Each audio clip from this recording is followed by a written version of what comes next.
Hi everybody. Hi everybody. This is the second round of how I treat leukemia by Dr. Kantarjian. He spoke several weeks ago about acute lymphocytic leukemia, and now he presents for us his research and treatment schedule in MD Anderson. You know, for sure, you know Dr. Kantarjian. He's very famous in this field. He's a scientist and a physician in the field of leukemia and published many papers and has a huge amount of contribution to field of leukemia. Dr. Kantarjian is the chief of Leukemia Department in MD Anderson, and he is now here for presentation for us.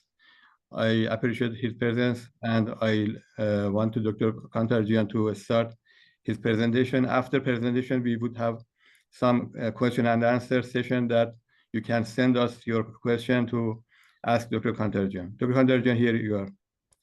Thank you very much, Dr. Kamran. So we have developed a series of talks in leukemia. So I'm hoping if there's interest, the next time it'll be MDS or chronic myeloid leukemia and then CLL.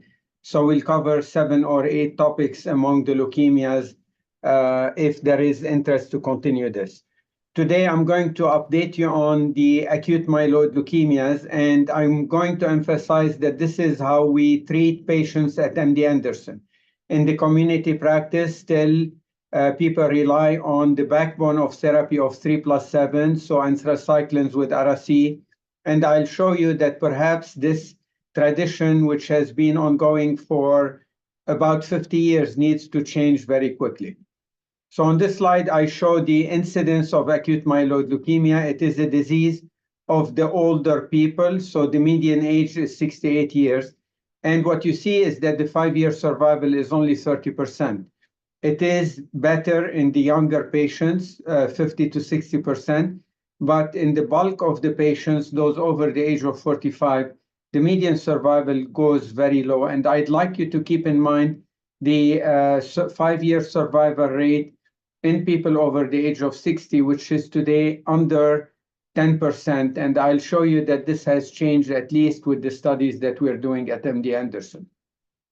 The progress is because we have identified in 90% of patients with AML mutations that can be prognostic, predictive of therapy when we add targeted treatments, and they are also targetable with the new drugs. So we know that 1/3 of the patients have FLT3 mutations, and we can add FLT3 inhibitors. Another 20 to 30% have NPM1 mutations, and these are highly responsive to high-dose Ara-C, but also to the new menin inhibitors. We have 20% of the patients who have IDH1 or 2 mutations, and these we can target with the new IDH inhibitors. And then I'm going to show you that even though the other mutations are not apparently targetable, they seem to respond very well to venetoclax, which we use now in 100% of the patients. So once you do the mutations, if you find the FLT3 mutation, which is 30% of the patients, we can add FLT3 inhibitors.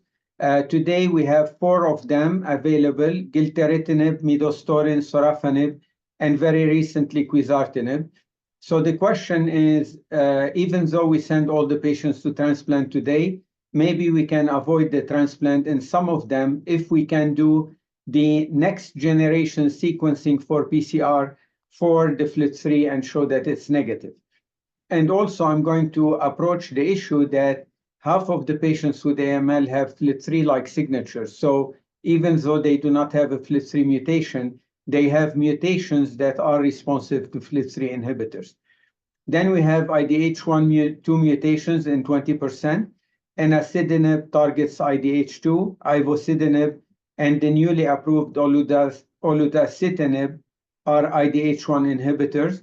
I'll show you the data with venetoclax. So today, venetoclax we use not just in the older unfit patients, but also in the younger and fit patients. And it works very well in the subsets of IDH, FLT3, and others. Gemtuzumab, you know, it's a very useful drug for both APL and core binding factor leukemia. NPM1 mutations are highly sensitive to RAC, but also to menin inhibitors. And the MLL translocations, so translocation 11q23, are now responsive to menin inhibitors, and we just had revumenib FDA approved for that purpose. So since 2017, there has been real progress in acute myeloid leukemia, where 13 drugs have been approved. So 3 FLT3 inhibitors, midostaurin, gilteritinib, and quizartinib. And then 3 IDH inhibitors, ivosidenib, enasidenib, and olutasidenib.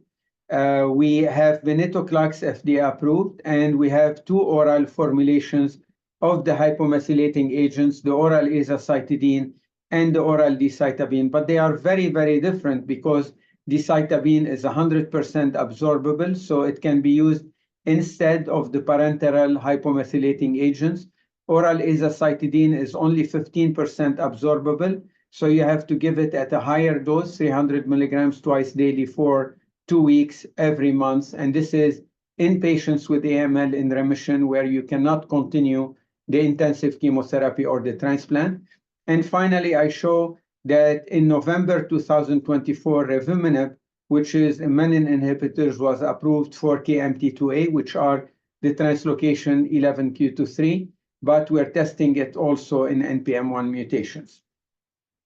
So this summarizes the role of the 13 agents: midostaurin, gilteritinib, quizartinib as FLT3 inhibitors, enasidenib, ivosidenib, olutasidenib as IDH inhibitors, venetoclax, and the 2 oral agents, and finally revumenib. Here I show also Vioxx, which is approved for newly diagnosed therapy-related AML. I almost never use it as a single agent, and it's quite expensive. And then the gemtuzumab, which is also reapproved, and we use it mostly in APL or core binding factor leukemia. Here I show that venetoclax, which is a BCL2 inhibitor, is effective across the board. So we've shown in each of these mutational subsets an improvement in the outcome in NPM1, in FLT3 mutated, IDH, KMT2A, in version 16, and so on. And on this slide, I show the particular KMT2A to show you that with the FLT3 inhibitors, or that with the venetoclax over the years, we have been able to improve the survival of even KMT2A from, so the 3-year survival is now increased from 20% to about 50%. And what you see is when we added venetoclax to the intensive chemotherapy on the right side, we have improved the outcome of KMT2A AML. So it's not just the menin inhibitors that could work. Venetoclax works very well in that subset. So I think it's time, at least at MD Anderson, to break with the 50 years of treatment traditions in AML. In acute promyelocytic leukemia, actually, we followed the initial lead of the investigators in Iran who looked at arsenic trioxide as a single agent in frontline therapy, and they showed wonderful results published in the JCO. So we capitalized on this discovery, and we developed arsenic trioxide, which is now curative in 90%. In core binding factor leukemias, the cure rate is 80% or more with FLAG with Mylotarg. In the younger fit acute myeloid leukemia, I will show you that there are better regimens than 3+7, such as the FLAG-IDA venetoclax, the CLIA venetoclax, and those regimens to which we add FLT3 inhibitors or other targeted therapies. In the older unfit, even though azacitidine venetoclax is a standard of care, I will show you that the triple nucleoside regimen at the end may be better, and we should move into that. And then I will show pilot studies with several targeted treatments which have been incorporated into triplets. So instead of using HMA venetoclax. We're using HMA venetoclax with something like Mylotarg or a FLT3 inhibitor or IDH inhibitor and so on. So let's start with acute promyelocytic leukemia. So this is about only 10% of the APL, of the AMLs. And here again, as I mentioned, we built on the experience from Iran initially, and we combined atra-arsenic trioxide, and we added Mylotarg only in the people who have a high white cell count. And then the maintenance is with atra for 9 months and arsenic trioxide for a total of 110 doses. And this regimen, which was developed at MD Anderson, was taken in cooperative group trials, and the long follow-ups are showing that atra-arsenic trioxide is superior to atra-idarubicin. So the non-chemotherapy regimen has improved the 10-year survival from 75% to 95%. So this is a very solid treatment, and the only thing we can do now is develop an oral arsenic trioxide formulation, and this is ongoing in China and in the United States. And here I show that this is not applicable only to randomized trials and cooperative groups. This is the Harmony data from all of Europe, where they looked at about 1,500 patients with acute promyelocytic leukemia. They looked at the patients who got atra-arsenic trioxide versus atra-idarubicin, and they showed that the 7-year survival is improved by 10%. And they showed also by multivariate analysis that expertise matters. So it's not only atra-arsenic trioxide, but also the context. So be it in a trial or outside the trials, it's always better when there's expertise in this rare disease. And this is the latest study, which was, I hope, the final randomized trial, because we should never do more randomized trials with a bad standard of care, the AIDA. So this was in high-risk APL, published in an abstract form last year by Dr. Platzeker, where the patients with high-risk APL were randomized to atra-arsenic trioxide or AIDA, and they showed that the 5-year survival is significantly better. Again, another 10% survival improvement. So that establishes the regimen as a standard of care. And remember, you have to add Mylotarg when the white cell count goes up. Now let's talk about core binding factor acute myeloid leukemia. So that's about 15% of adult AML, 30% of childhood AML. And those patients are two subsets, the inversion 16 and the translocation 821. And I think they are a bit different. The inversion 16 is more sensitive and more curable. And here we did not make new discoveries. We just combined fludarabine with high-dose Ara-C, and we added the Mylotarg, which is very important. And we showed that, in fact, when the Mylotarg was removed from the market from 2010 to 2017, our results became worse. So here I show the MD Anderson data with the flag Mylotarg in core binding factor acute myeloid leukemia with a potential 10-year survival rate of 80%. And on this slide, I show that when the Mylotarg was removed from the market, we replaced it with idarubicin, and the blue curve shows that the idarubicin is worse than the Mylotarg. So we have to always try to get at least 3 to 4 doses of Mylotarg into the treatment of core binding factor acute myeloid leukemia.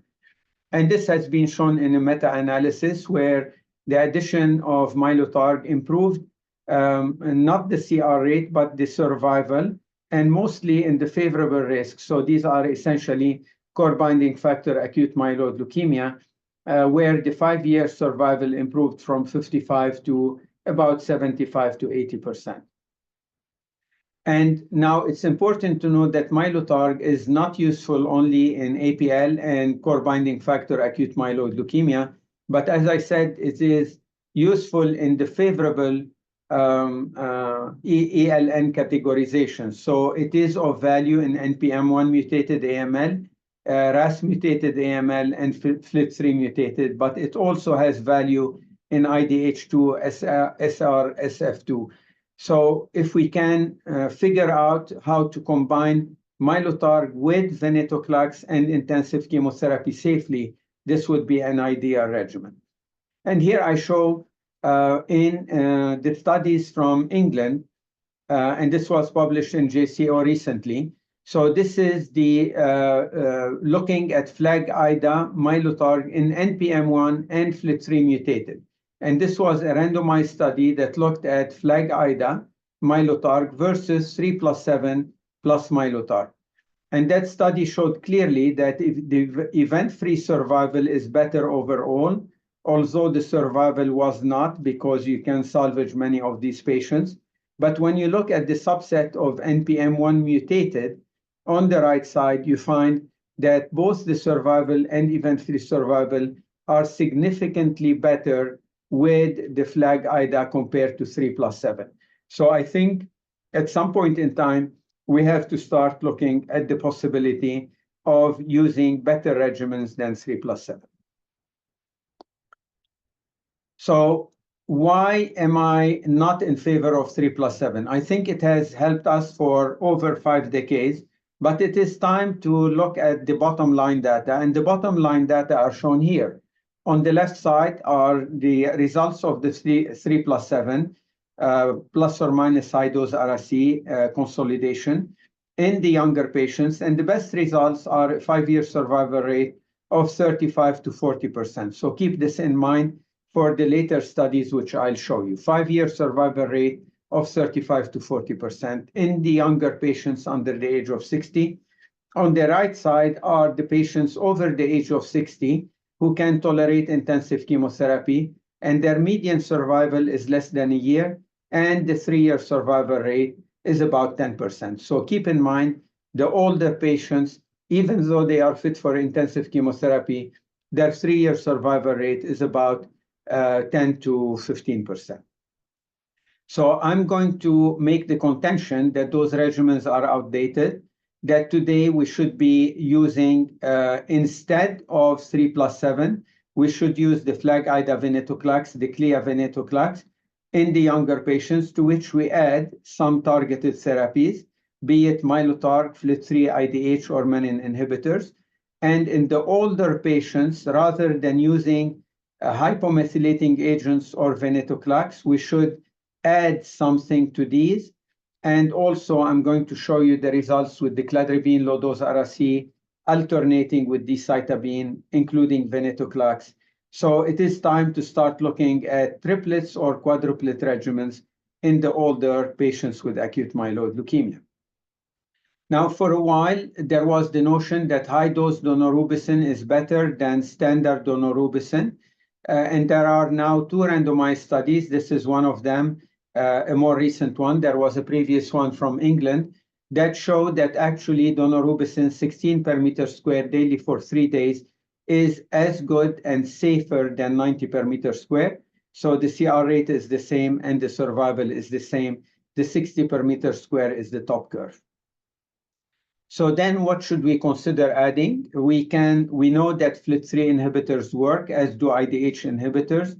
Mylotarg is effective, venetoclax, the menin inhibitors. So we should start looking at combinations of these drugs with the standard of care intensive chemotherapy. So here I showed the FLAG-IDA and the CLIA regimen. They may be well known to you. So essentially, they combine a nucleoside analog, an adenosine nucleoside analog, either fludarabine or cladribine. We use high-dose RAC during the induction, and we use usually idarubicin at a lower dose than 12 per meter square daily for 3 days, because you are adding things to the regimen. The CLIA is simply replacing fludarabine with cladribine, which as a single agent has anti-AML efficacy. So there's an old study now by Dr. Burnett from England, which randomized patients to FLAG-IDA versus 3+7, the DA, or 3+7 with VP16. And they showed that even though the FLAG-IDA is more toxic, if you can deliver 4 courses, then the 5-year survival improves from 47% to 66%. So this is not trivial, and I showed you the updated results from England that show that most of the benefit is in the subsets of NPM1 mutated and FLT3 mutated acute myeloid leukemia. So at some time since 2017 at MD Anderson, we decided to add venetoclax to the FLAG-IDA or the CLIA regimens. And we compared the initial data of FLAG-IDA venetoclax and CLIA venetoclax in 100 patients to our past history of intensive chemotherapy without venetoclax. And what we showed is that the addition of venetoclax, this is the blue cohort, improved the survival compared to the intensified intensive chemotherapy, and it improved the event-free survival. It also showed that patients who become MRD negative have a better outcome, but still that the patients who go to transplant do better than the patients who do not go to transplant. So today, the addition of venetoclax to intensive chemotherapy is a standard of care at MD Anderson. Here I showed the two updates. So now we don't have only 40 or 50 patients. We have 96 patients on the CLIA venetoclax, which we updated at the last ASH meeting. And the data is still the same. The CR rate is 82%, marrow CR rate 94%. The early mortality is only 1%, so very well tolerated. And we show that the 3 to 4 year survival is close to 70%. So much better results than the historical experience. But I show that in NPM1 mutated, the 5-year survival is 80%. In the KMT2A, it's up to 73%. And on the right side, I show that we still take the patients to transplant, and the patients who are transplanted have a potential cure rate of 80%. The others still have a 3-year survival of 60%. So much better than the 5-year survival of 35% that you can get with 3+7. And I show here the subset. So we had some patients who are young with MDS treated. They do very well. The curve is flat at the top. I show here at the bottom on the left side the ELN classification. So the favorable ELN have a potential 4-year survival of 90%, but even the intermediate and adverse are over 60%. On the right side, I show the benefit of the transplantation at the top. And at the bottom, I show the survival curves with NPM1 and KMT2A, both of them showing 5-year survivals of 70 to 80%. Excellent data with this regimen. Now, the other regimen, which is more commonly used, is the FLAG-IDA venetoclax. And here we have 134 patients treated, including 68 in the newly diagnosed. So I show the data at the bottom in terms of CR rate in the newly diagnosed. CR rate 82%, marrow CR rate 96%. On the right side is the overall survival by the ELN classification. Again, all 3 categories are much better. And at the bottom is the outcome by stem cell transplant, yes or no. Again, if you can get the patient to a stem cell transplant, the cure rate is close to 70 or 80%. So we're far away from the 3+7 data where the 5-year survival is 35%. Let's look now at FLT3 mutated acute myeloid leukemia. And here I show that the historical data shows that the survival in FLT3 mutated acute myeloid leukemia is quite bad. So if you have a FLT3 ITD, the 5-year survival used to be 20%. If you have a TKD mutation, then it was about 35%. So now we know that there are 3 approved drugs, midostaurin, gilteritinib, and quizartinib, but also sorafenib is a good FLT3 inhibitor if those other 3 are quite expensive. And here I show the 6 trials, which are randomized trials, that showed the benefit of FLT3 inhibitors.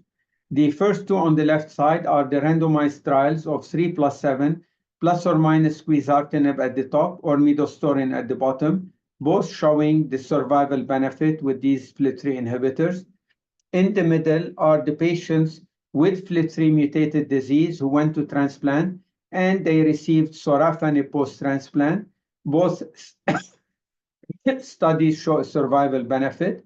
And on the right side are the single-agent trials in refractory relapse acute myeloid leukemia of gilteritinib versus chemotherapy at the top and quizartinib versus chemotherapy at the bottom, again showing the survival benefit. So there's no doubt that the FLT3 inhibitors work in the subset of FLT3 mutated acute myeloid leukemia.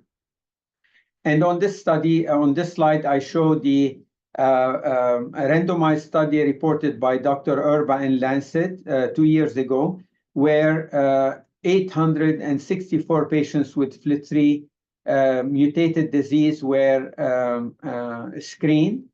They lost some patients before the randomization.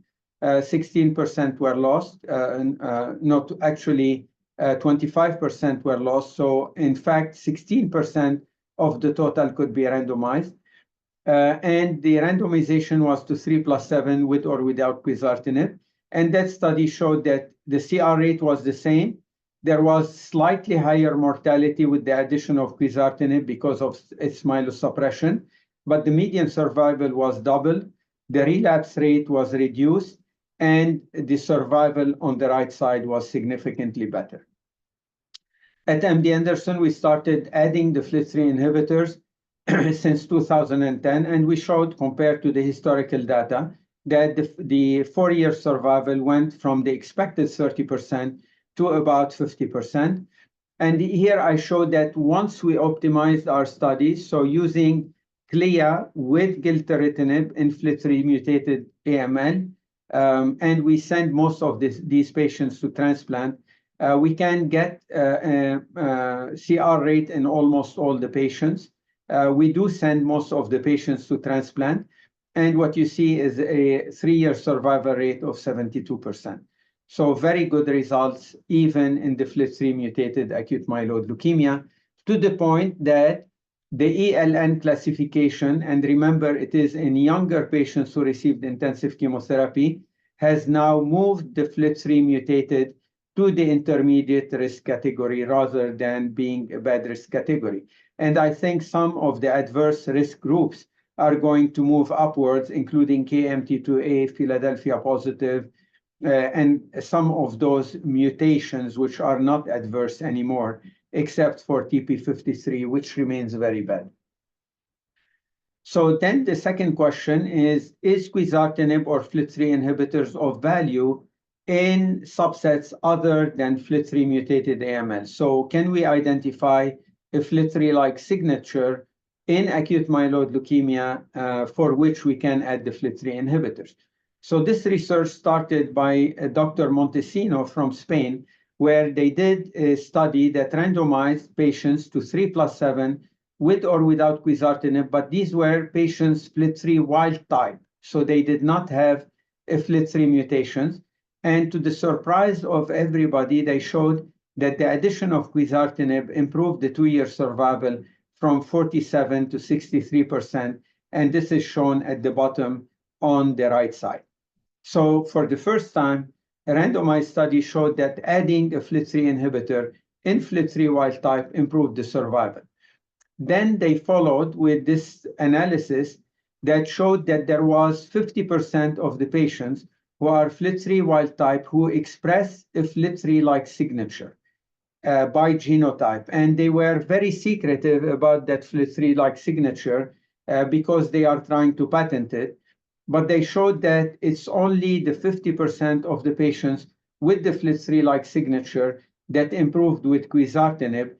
The patients who did not have the FLT3-like signature, which are shown in the middle column on the left side, did not improve their survival. So the hazard ratio was the same, and the p-value was significant. So then the question is, what are the parameters of the FLT3-like signature? Essentially, it is patients with NPM1 mutation, DNMT3A mutation, IDH2, and FLT3-TKD. So I show this from the last abstract in Blood last year. So this is 2024, not 2025. And this study showed in the subset analysis that the addition of quizartinib improved the 3-year survival in NPM1 mutated, in the NPM3A mutated, up from 50 to 71%. And of course, as some people would say, as expected in the TKD mutated, where the survival improved from 33 to 95%. So this is essentially the FLT3-like signature to which we can add things. And here I show the same data, but I show the survival curves in NPM1, placebo versus quizartinib, in the NMT3A, and in FLT3 TKD. And also the IDH2 is the same. Again, at MD Anderson, we started adding the IDH inhibitors in 2011. And by then, we showed that the 3-year survival improved from 30 to about 60%, which is very good. Now, what we're going to do is talk about patients who are older, who may not tolerate intensive chemotherapy. And the research started early on in 1992 when we started developing decitabine as a hypomethylating agent rather than as a cytotoxic agent.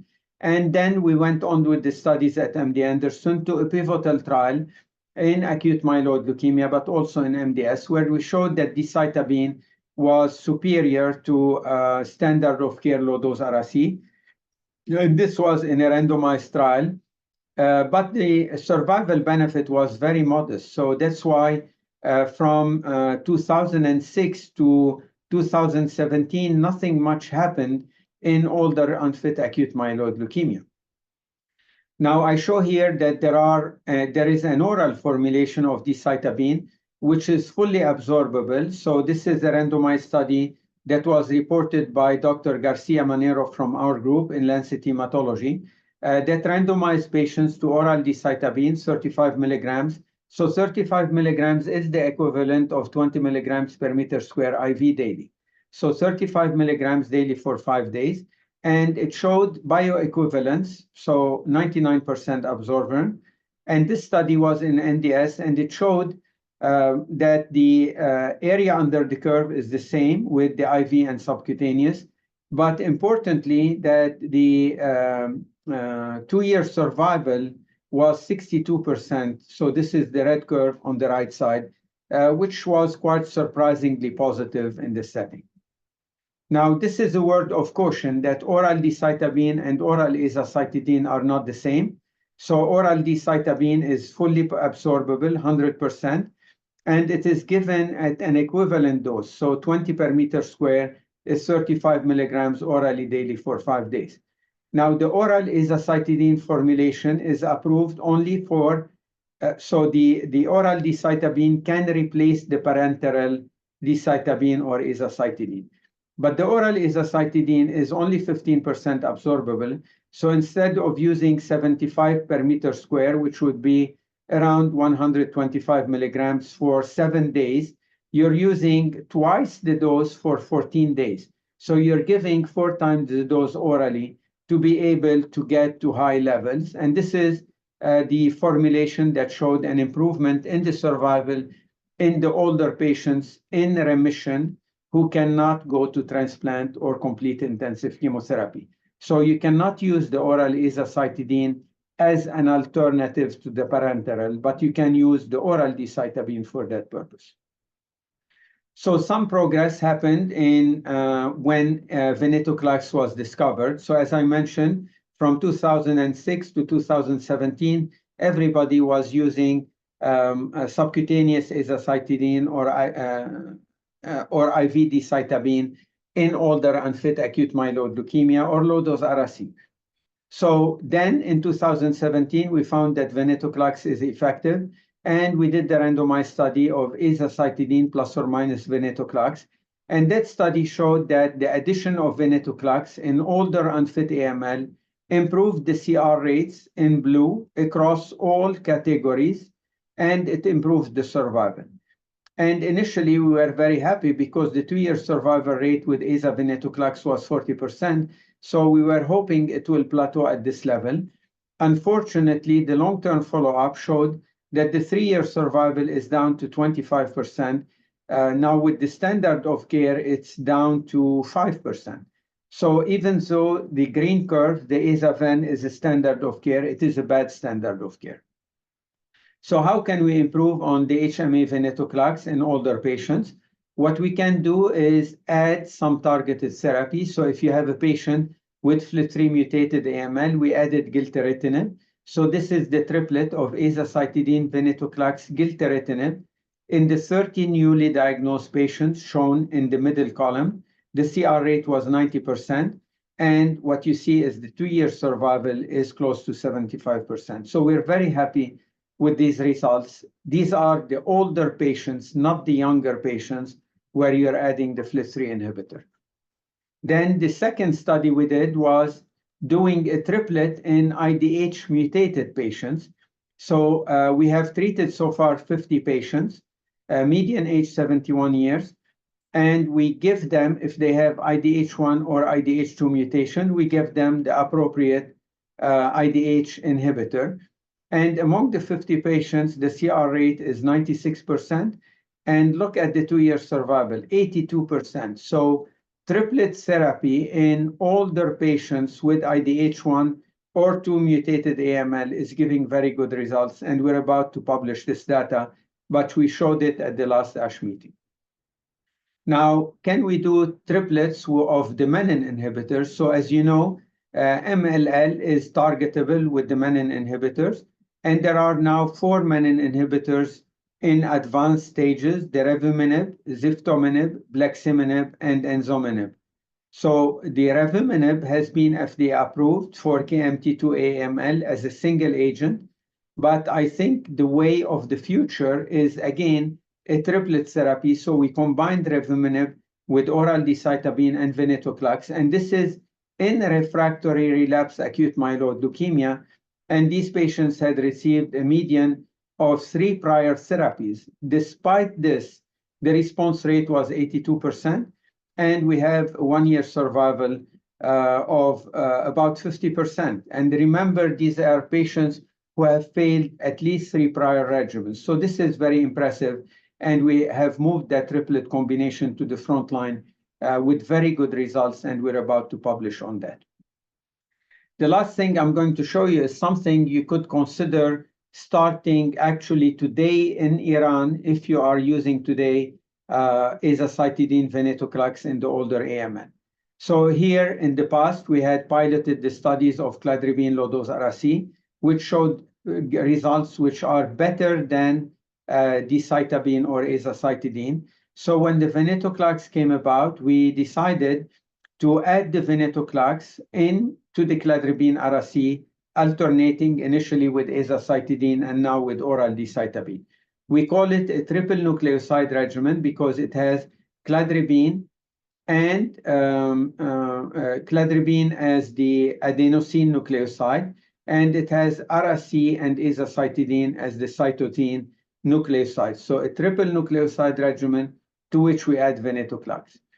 At the beginning, we had too few patients, but now the data cannot be ignored. We have 190 patients, and we published on this earlier, but I'm showing you the most updated results. And we show that in the 190 patients, this regimen produces a CR rate of 84%. The response rate is high across all subsets except the TP53. And now the 3-year survival is not 25%, it's over 50%. We still send the patients to transplant, they do much better. And I show that in the subsets, the only group that does badly are the TP53 or complex karyotype. All the other subsets are doing quite well. So I think if you like, these are all commercial and inexpensive drugs. You could start looking at the triple nucleoside regimen with venetoclax in older patients with acute myeloid leukemia. So in summary, I think the 3+7 is a bad standard of care because the cure rate in the younger patients is only 30 to 40%. In the older unfit, the cure rate is less than 10%. In the younger patients, I showed you better intensive regimens like the FLAG-IDA or the CLIA, to which we're adding targeted therapies like venetoclax or FLT3 and IDH inhibitors. In the older patients, whether fit or unfit, we are showing that the triplet nucleoside regimen is good, but also you can use triplet therapies with the hypomethylating agent venetoclax, to which you add something. And the thing you could add are FLT3 inhibitors, IDH inhibitors, Mylotarg, or menin inhibitors.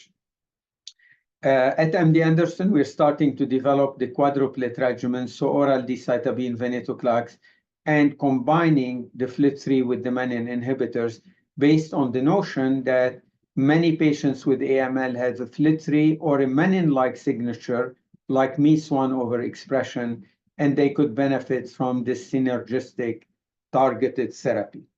So thank you for your attention, and I'm going to stop the sharing and happy to answer any of your questions. By the way, if you have any questions, you can email me at hkantarjian@mdanderson.org, or you can, I prefer the email, but you could call my cell in emergencies. Thank you, and happy to answer any questions. Thank you, Dr. Kantarjian, for your informative presentation. We now open the floor for your questions. Please post them in the chat box, and we will address as many as possible. I think Dr. Rezai asked a question, and he asked, what's your opinion about combination of venetoclax with fluconazole or posaconazole to lower dose of venetoclax? So this is a very important question because we are using azoles across the board as fungal prophylaxis, and that's very useful. So if you use posaconazole, you have to reduce the venetoclax to 50 milligrams daily instead of 400.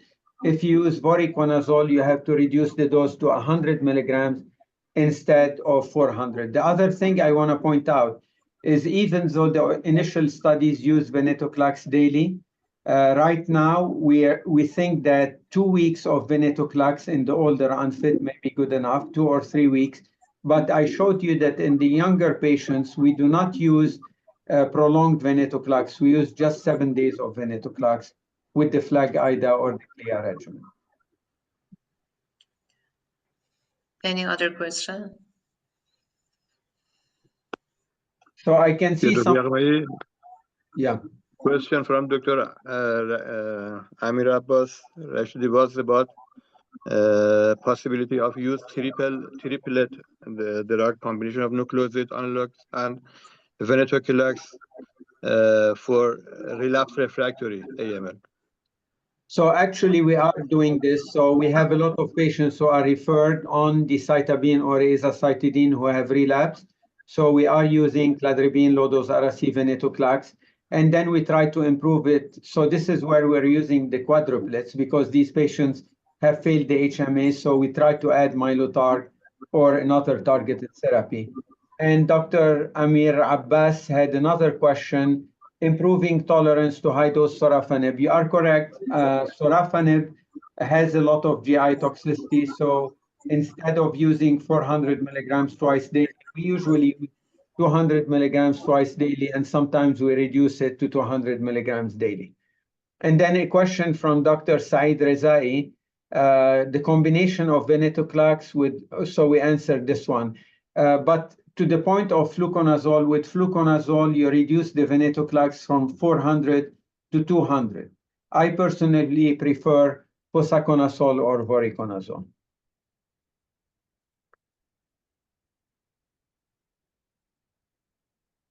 There's a question at the top also from Dr. Saeed Rezai, toxicity of high-dose Ara-C in Iranian patients. So he says that the high-dose Ara-C is not well tolerated. Actually, you do not need to use 3 grams per meter square twice daily for 6 doses on day 1, 3, and 5. You can use 1.5 gram per meter square daily for 5 days, and that will be much better tolerated and equally effective. So do not use the high-dose Ara-C 3 grams per meter square twice daily for 6 doses. Use 1.5 gram per meter square daily for 5 doses. We have another question from one of our colleagues. When you transplant AML after first or second consolidations? So we do the induction when they are in remission. We start the donor search during the induction, and we usually do the transplant after the first consolidation. If we do a second consolidation, it's only if the donor is delayed. And also, you have to worry about cumulative myelosuppression. So the venetoclax is not that myelosuppressive during the induction because I think the megakaryocytes are suppressed. But once the patients are in remission and the megakaryocytes are healthy in the bone marrow, the venetoclax added can cause prolonged thrombocytopenia. So you have to be careful. You cannot deliver more than 2 courses of consolidation with venetoclax. The other point is post-transplant, always consider maintenance therapy in patients who do not have GVHD. So you can use either HMA for 3 days, HMA venetoclax for 3 days, or if they have a FLT3 or IDH mutations, you can add those also.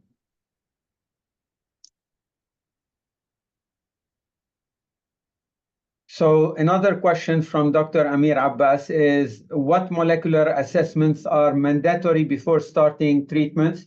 I think it's very important to do the cytogenetics because you have to identify APL, which you can do morphologically, but the core binding factor, acute myeloid leukemia.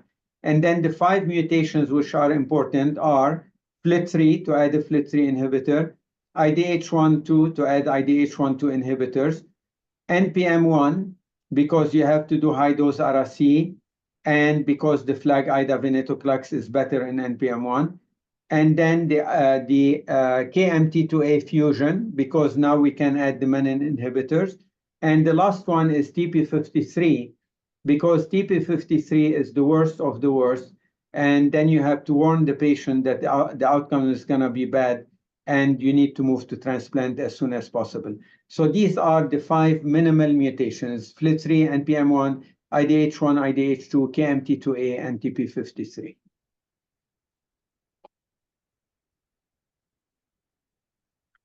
And what is the age limit for transplant? At MD Anderson, it's now 78 years. I think in Iran, you probably have to stop at 70 years unless you have outstanding transplant programs. So you have to look at your own experience. But I have to tell you that in the past, 10 years ago, I did not refer any patient over the age of 60, 65. Now I push it up to 75, and we have transplanted even up to 77, 78.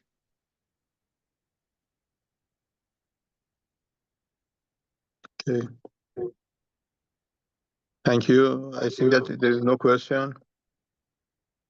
And we finished before time. What do you use as a reduced conditioning? So I'm not a transplant expert. I would not. I usually refer the patients, and the transplanters decide. So I'm sorry, I cannot answer that question. So if you like, Dr. Yermai, the next talk will be either on MDS or CML 3 to 4 weeks from now. Let me know which is of more interest. Email me. If it's MDS, I'll probably ask Dr. Guillermo Garcia Manero to give it. If it's CML, then I may give it to you. Okay. Thank you, Dr. Kantarjian. Is there any other question? Dr. Kantarjian like to speak. I think that Dr. Kantarjian asked to speak. Is it possible? Yeah, Dr. Ghavam Zadeh is the first investigator, I think, who developed the arsenic trioxide that was published in JCO, and he remembers the issues that were brought up in those days. And I'm very happy that we published that paper. Is that correct, Dr. Ghavam Zadeh? It was you, no? Dr. Ghavam Zadeh. Unmute yourself. You have to unmute yourself, Dr. Ramzazi. Just call him and ask. That's okay.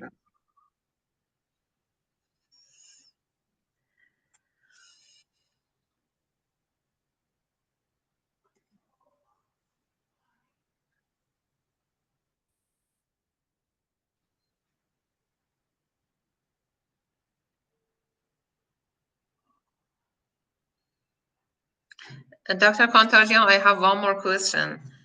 Sure. Okay, if you have the CBF AML and for MRD assessment, if you use the real-time PCR for the quantification of the fusion genes, do you also use the multicolor flow cytometry or NGS as well? Or my question is, do you use multi-platform for MRD analysis or one is enough? So we do the PCR because it's better than the multicolor flow cytometry, and there's no deep NGS sequencing. So now we have a methodology called NGS PCR that works for both NPM1 and FLT3. And this looks at 500,000 cells. So if you have NPM1 or FLT3, there's a new methodology that's better than the multicolor flow cytometry. So in APL and core binding factor leukemia, we use the PCR. In NPM1 and FLT3, we use the NGS PCR for NPM1 and FLT3. In all the others, we use the multicolor flow cytometry for now. We're trying to develop an NGS PCR for KMT2A, and maybe in the future we can do it for the IDH2. Which cutoff you considered negative for NGS PCR for CBF AML? So for the PCR for CBF AML, if it is a translocation 821, we have seen people hover at very low levels, like less than 0.01, but they don't relapse. In the inversion 16, they have to be 0. So really, the cutoff is less than 0.01%, so less than 1 in 10,000. Okay, thank you. Were we able to get Dr. Ravamzadeh to speak or not? Somebody was trying to help him with his microphone. Yeah, I called him, but he didn't answer. Wait a moment, please. Okay. Okay. Thank you, Dr. Kantarjian. I think that we can close the session and hope to see you soon for next session and next speaker. Thank you very much, Dr. Ali Moghad and Dr. Yaghi for hosting me. Okay, our sincere gratitude to Dr. Kantarjian, Dr. Ali Moghadam, our organizer and all of you for contributing this enriching session. And this is just the beginning of our hematology grand round series. We look forward to your participation in the future session, where we will continue exploring critical topics in hematology. Wishing you all continued success in your research and clinical work, and have a wonderful day. Thank you, Dr. Kantarjian. Thank you for inviting me. Thank you. Bye. Thank you.